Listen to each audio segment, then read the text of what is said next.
talk about 10 to 12 minutes. We actually want to do things in about 5 to 10 minutes per plant.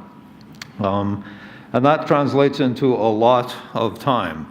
And that's one of the issues that is important in this discussion, is to do high throughput screening or high throughput characterization of relevant plants. One needs lots of beam time, and the systems have to be fast. Here is an example of neutron imaging. This I did at Chalk River Nuclear Lab using the N5 beamline. Can you play that video, just so people can see?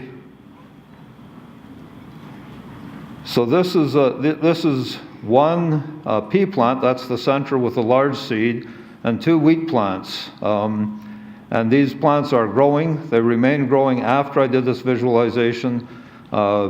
People who really do this think this is an absurdly large mass of roots, but I did this deliberately to try to see if I could differentiate between the wheat root structures, which you can see are a very different structure. Nearly all the roots you see there are pea plant, but you can identify and quantitatively measure the volume of each root system, and also identify the architectural features of the root systems, and the plant remains living. Can we go on to the next slide here? This shows synchrotron light used for imaging wheat seeds. On the right-hand side here, you see the wheat seed images taken on with a single shot at a laser Wakefield accelerator. On the left-hand side are the very similar seeds taken with the synchrotron here in Saskatchewan. The difference is that we're trying to make a very high throughput system based on the synchrotron on the laser Wakefield accelerator. The image on the right actually, you see more of the interesting internal structures of the seeds than you do in the image on the left, and that's because we can fine-tune the X-ray phase space to exactly what we want. And this is a single shot which occupies about 20 femtoseconds of time.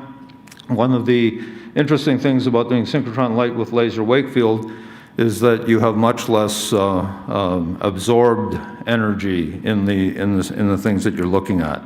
So we're trying to learn how to image interesting parts of plants with X-rays and with neutrons. One of the benefits of the laser Wakefield system is that, as you can see, the field is very flat. The X-ray field is very flat and uniform, and you can also get very high contrast for specific spatial frequencies using this laser Wakefield system. The pulses are very well characterized, and they're optimized for the kinds of things we need to do. I want to show you some pictures. Here are the plants that some of the plants that I've imaged. These are poplar plants and willow plants grown at the Montreal Botanical Garden for imaging at the synchrotron, or at the X-ray source. One of the things that you need to do to determine how well imaging works, on the left-hand side of this slide, you can see an array of nylon fibers. The thinnest fiber is about 7 microns in diameter. The thickest is about 200 microns in diameter. On the right-hand side, you can see how well the edges are seen. You can see the edges of each of these fibers is a little bit brighter on the image than the dark interior of the fibers. This is something which is called inline phase-enhanced imaging, and you'll see how important this is as I get to some other slides later on in this presentation. But the point is that we can identify edges very, very easily with this technology, and those edges are very important if you're looking at water and nutrient flow in plants. It's very important to be able to identify quickly and easily what is happening. Water flow in plants, we can detect water flow at the neutron facility, because heavy water is made up of deuterons and oxygen, and light water is hydrogen and oxygen, and the deuterons interact less with neutrons than with than the hydrogens do, we're able to look at water flow without any labeling of the water. So we're able to look at natural water, or almost natural water, what the plant thinks of as natural water, with both heavy water and with light water.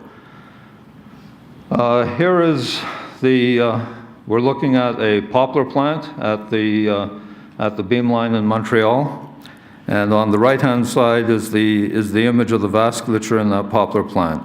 This is just to show what you can see. Again, these plants are growing. You can characterize, and I'll show you that, you can characterize how much water is in each of the vascular bundles, and you can characterize how full these vascular bundles are, and what's happening as you stress the plant and put it through heat cycles and drought cycles. You can watch what happens in these vascular bundles, again without sacrificing the plant. The plant continues living. Here is what I'm just showing this to give you a flavor of the quantitative nature that you can do. You will see the blue curve is before hydration and green is after. So the green curve is heavy water, or where we've replaced some of the water in the plant with heavy water. The blue curve is the light water that's in the plant. The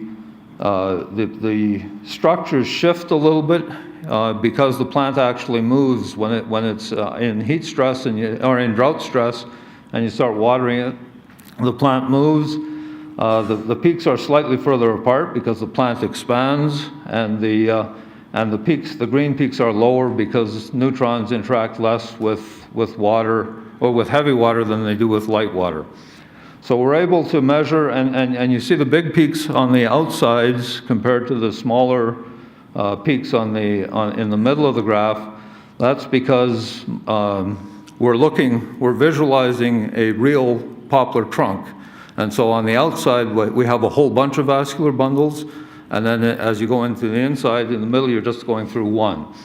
And so that's why we see much higher peaks on the outside than on the inside. So we're able to characterize water flow inside plants. I showed you that structure with the nylon fibers. The top half of this picture is what you see when you just do a X-ray absorption. The bottom half is when I process this image, so I'm looking at the phase information as well, instead of the absorption information. You see how much more clearly we can see the structure. This is important. I think in the next, oh dear, I've got these in the wrong order. Sorry. This is just a Jerusalem artichoke that we imaged at the Synchrotron, or at the beamline in Montreal. If you can play this video very quickly.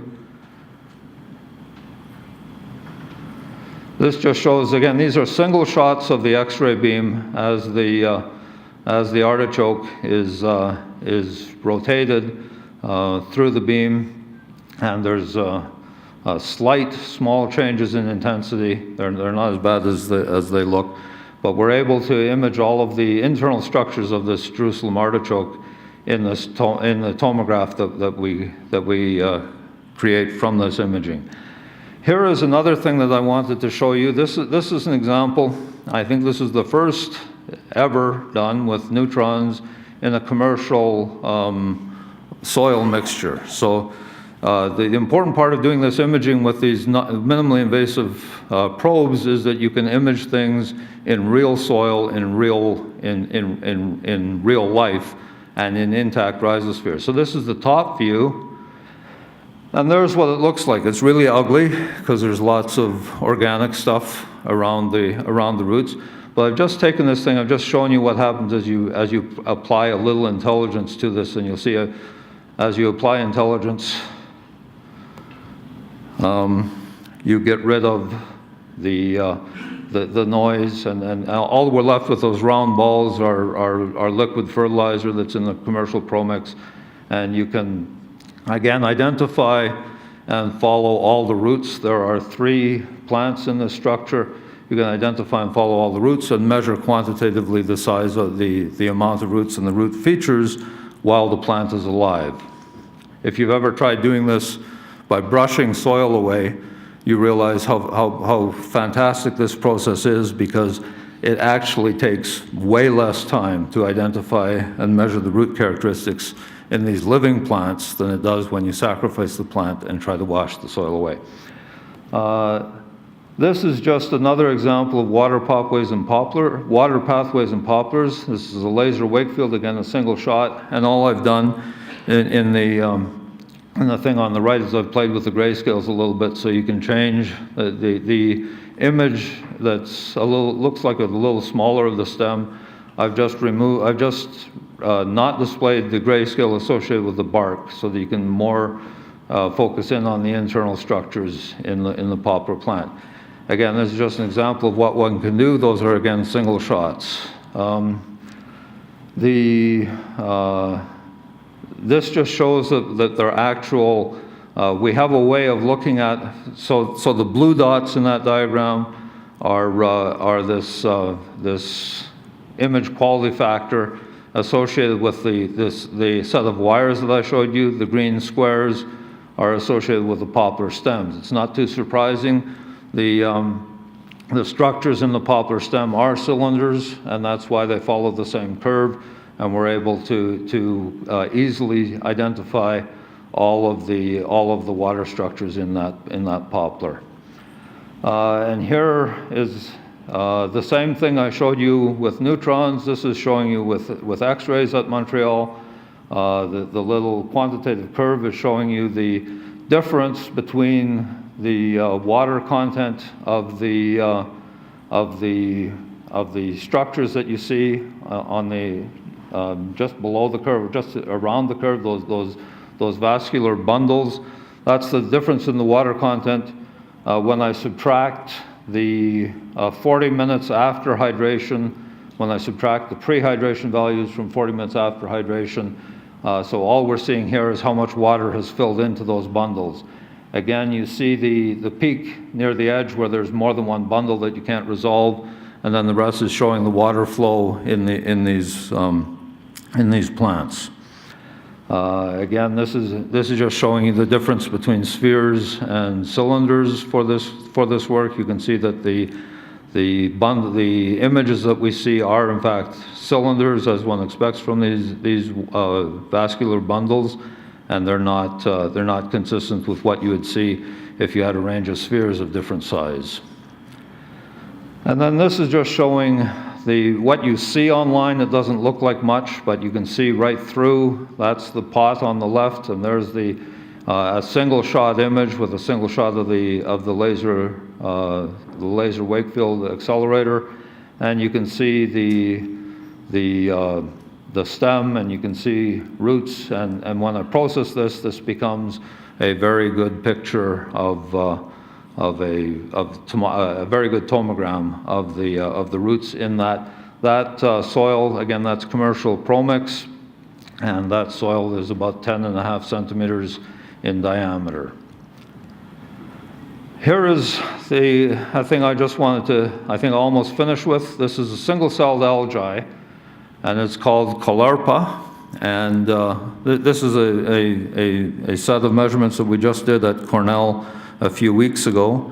The people at Caltech had heard about the imaging that we were doing, and they asked me if I could bring some imaging expertise to bear on the problem they have, which is they want to understand the development of this alga. This caulerpa alga has leaves, roots, stems. It grows large enough. It's a problem in the sea off the coast of California. You can wrap the single-celled plant around your body if you want. It's big enough, but it is a single cell. And so the question is, how does it grow its walls, and how does it grow roots, and how does it do all these things that are typically associated with specialized cells and specialized tissues? And it's a very difficult problem, because what they want to do is they want to image this alga as the thing grows. And so it has to stay in seawater. You can't kill it. I've killed these algae so we can get images of them. But you can't, so the issue is to try to figure out a way to image this plant. And they're thin leaves in seawater, which is almost the same density. It's a non-trivial problem, but I know how to do it, and we've got a very, very good collaboration started with these folks at Caltech. Here is one of the things that you do to get a hint of the internal structure of this algae is you do microfluorescence experiments on the thing. So what we've done is we've irradiated this algae with hard X-rays from the Cornell Synchrotron, and you can see the peaks there, the spectrum that you see, that awful-looking spectrum. Every single one of those peaks has been fit independently and without adjustable parameters. So all we do is we calibrate and then we fit, and each peak corresponds to a different set of fluorescence lines. Fluorescence lines unambiguously identify metals in structures, and so I can, by scanning the structure through this beam, each of these maps is about 4 millimeters by 4 millimeters, and I'm just showing you manganese and zinc just for fun, just to see the differences in how these two metals are stored inside this single-celled organism. But what this tells us about the single-celled organism is that it actually has capillary vessels inside it, because you can see that the metals are lined up along the edges of a capillary channel, or a vascular channel inside the single-celled organism. So these are new things that we're finding out about this. People have looked at obviously these single-celled algae are not new, but this demonstrates one of the things that happens when you have a physicist talking to a botanist, because the botanist has these algae, and he knows what they are. And I thought, well, large single-celled organisms, I was expecting something that was maybe a millimeter in diameter, and that I would image in a very different way. And then I saw these first when I came down to Cornell, and they're huge plants. Anyway, I do need to finish early because we're running out of time. I just wanted to show you this. This is an exciting part of our calibration, and the ability to do high throughput screening is going to be a very important part of what we contribute to the global environment through GIFs. And that's the end.